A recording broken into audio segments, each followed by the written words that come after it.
que é que a teologia sistemática faz? Ela sistematiza as doutrinas que são encontradas na Bíblia. Alguns exemplos: teontologia, que é o estudo de Deus, aquele estudo introdutório sobre Deus, a natureza de Deus, os atributos de Deus, o Deus Trino, Pai, Filho e Espírito Santo. Tudo isso está dentro da disciplina de teontologia. A bibliologia também é uma disciplina da área da teologia sistemática, que é o estudo da Bíblia. Aquilo que nós vimos na teologia bíblica, que separa entre livros históricos, poéticos, proféticos e tal, também estaria dentro desse estudo da bibliologia. Embora o estudo da bibliologia, ele amplia isso aí, porque ele procura saber com relação à inspiração da Bíblia, confiabilidade da Bíblia, verifica também a canonicidade, ou seja, por que os livros que estão na Bíblia são os livros considerados inspirados. Então, tudo isso está dentro do estudo da bibliologia, que é essa disciplina da teologia sistemática. Outras disciplinas da teologia sistemática: pneumatologia, que é o estudo do Espírito Santo; a soteriologia, que é o estudo da salvação; cristologia, que é o estudo sobre Jesus Cristo, o Senhor Jesus, verifica aí as duas naturezas de Cristo, verifica a obra de Cristo. A martiologia é uma disciplina também importante, que é a doutrina do pecado. Tem eclesiologia, que é a doutrina da igreja, a fundação da igreja, as ordenanças da igreja, a organização da igreja. Tudo isso está dentro da disciplina de eclesiologia. Angelologia, que estuda os anjos, a natureza dos anjos, a criação dos anjos, a divisão que há hierárquica dos anjos, os espíritos maus, demônios, o arqui-inimigo de Deus. Tudo isso está dentro do estudo da angelologia. E tem também a escatologia, que são as doutrinas das últimas coisas. Aqui está fortemente ligada a Daniel, o livro de Daniel no Antigo Testamento, e Apocalipse, o livro do Novo Testamento, o último livro. A gente fala assim, estudo do Apocalipse, estudo das últimas coisas. O nome técnico na formação teológica é escatologia. Então, esses são alguns exemplos da teologia sistemática. Outra área dentro da formação teológica chama-se teologia histórica. O que seria a teologia histórica? Ora, o nome já está dizendo. É a história. Trata daqueles pormenores históricos, ou dos dados históricos que têm a ver com o estudo teológico. Então, por exemplo, disciplinas como História dos Hebreus, História Eclesiástica, inclusive a obra do grande historiador Flávio Joséfo, que está reunida com esse nome, História dos Hebreus. Então é um texto importante no estudo da teologia histórica. Um outro livro, História Eclesiástica, de um autor do período ali da patrística, que são os pais da igreja, o Eusébio de Cesareia. É um autor dessa. A obra dele, que fala da história da igreja, tem esse nome, História Eclesiástica. Nessa área, teologia histórica, que se estuda também a história das denominações. E aí, se for uma formação teológica confessional, tem-se a história da denominação. Por isso que eu dei um exemplo aqui, História das Assembleias de Deus. Essa é uma disciplina que se estuda dentro da formação teológica de uma escola teológica que esteja ligada à denominação Assembleia de Deus. E por que essa palavrinha que eu usei de formação teológica confessional? É porque existem aquelas formações teológicas que são mais abertas, que não estão ligadas diretamente a uma denominação específica. Então ela não se preocupa com uma abordagem que procure atrelar-se somente à confissão daquela denominação. Já a formação teológica confessional, ela procura ser fiel às doutrinas, à confissão de fé ou à declaração de fé que aquela denominação defende. Então, história das Assembleias de Deus, histórias das denominações, histórias dos hebreus, história da igreja de uma maneira geral, está dentro dessa área de teologia histórica.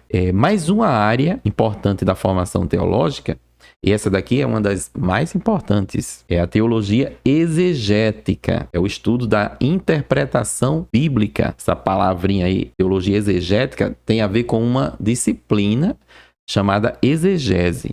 Alguns exemplos: a hermenêutica, que é o estudo da interpretação bíblica, as regras de interpretação bíblica, o uso do contexto, a gente fala em contexto remoto, contexto imediato, o uso da gramática. Veja que tem uma disciplina aqui que se chama hebraico bíblico, e outra que se chama grego bíblico, e outra que se chama português. Por quê? Porque nessa disciplina de hermenêutica, na disciplina de exegese, há a necessidade de se apropriar das ferramentas necessárias para a interpretação. Então, considere um caso aqui é um conceito que é trazido lá no livro do Gordon Fee, Entendes o que Lês. É um livro já clássico de hermenêutica. Ele explica a diferença entre hermenêutica e exegese usando duas expressões. É a expressão lá e antigamente e a expressão aqui e atualmente. Então, lá e antigamente estaria ligada à exegese. Por quê? Busca saber como foi produzido aquele texto naquele período, naquele momento em que ele foi escrito. O idioma em que ele foi escrito, a cultura que está carregada ali, contextualizando aquele escrito. Então, tudo isso seria a exegese. Essa busca de conhecer os pormenores da produção literária do período estaria dentro dessa exegese, né? Dentro da disciplina que chama exegese, desse estudo. É o estudo exegético, é cavar mesmo o texto. E a hermenêutica, tomando de empréstimo essa expressão que ele usou aqui e atualmente, é como esse texto serve para hoje. Como é que eu posso usar esse texto hoje? O que é que ele significa realmente hoje, a partir de todo esse estudo que foi feito? Então veja como hebraico, grego, que são os idiomas originais do texto bíblico, hebraico para o Antigo Testamento e grego para o Novo Testamento, são importantes para o uso da interpretação bíblica. E também a língua portuguesa. Tem disciplina na formação teológica chamada português ou língua portuguesa. Porque nós estaremos lendo, né? O estudante ele está lendo o texto bíblico no seu idioma também. Então, gramática, semântica, sintaxe, figuras de linguagem, tudo isso está dentro do estudo da língua portuguesa, que será útil, será necessário para fazer uma boa interpretação bíblica. Então, essas disciplinas são exemplos daquelas que estão dentro dessa grande área chamada teologia exegética. Mais uma área da formação teológica é a teologia apologética. É o que a teologia apologética? É o estudo da defesa da fé. Como podemos defender a nossa fé diante das críticas, diante dos ataques que são feitos à confissão que se tem com base na Bíblia Sagrada. Então, como fazer essa defesa? E disciplinas dentro da área de apologética, exemplos delas, nós temos filosofia da religião, arqueologia bíblica, apologética mesmo, que trabalha essa forma ou esses métodos de fazer a defesa. Tem uma disciplina chamada Seitas e Heresias, que compara as confissões, né? A ortodoxia, que é a confissão de fé, ou a declaração de fé, como ela vem ao longo da história da igreja sendo preservada e como movimentos religiosos tentam dar uma interpretação que se choca com essa tradição da confissão. Então está dentro dessa disciplina de seitas e heresias. Tem disciplina até chamada de heresias contemporâneas. porque trabalha as inovações que são trazidas para o contexto cristão, o contexto evangélico em especial. Olha outra disciplina importante aqui, teologia contemporânea. Essa aqui trabalha uma produção interessante que é chamada de teologia liberal ou liberalismo teológico. Então, nomes como Rudolf Bultmann, Karl Barth, Paul Tillich. Então, até quem fale no sentido de que o Karl Barth, esse nome que eu usei agora, ele não era um teólogo liberal, por causa da história e do texto que ele traz numa proposta chamada neo-ortodoxia.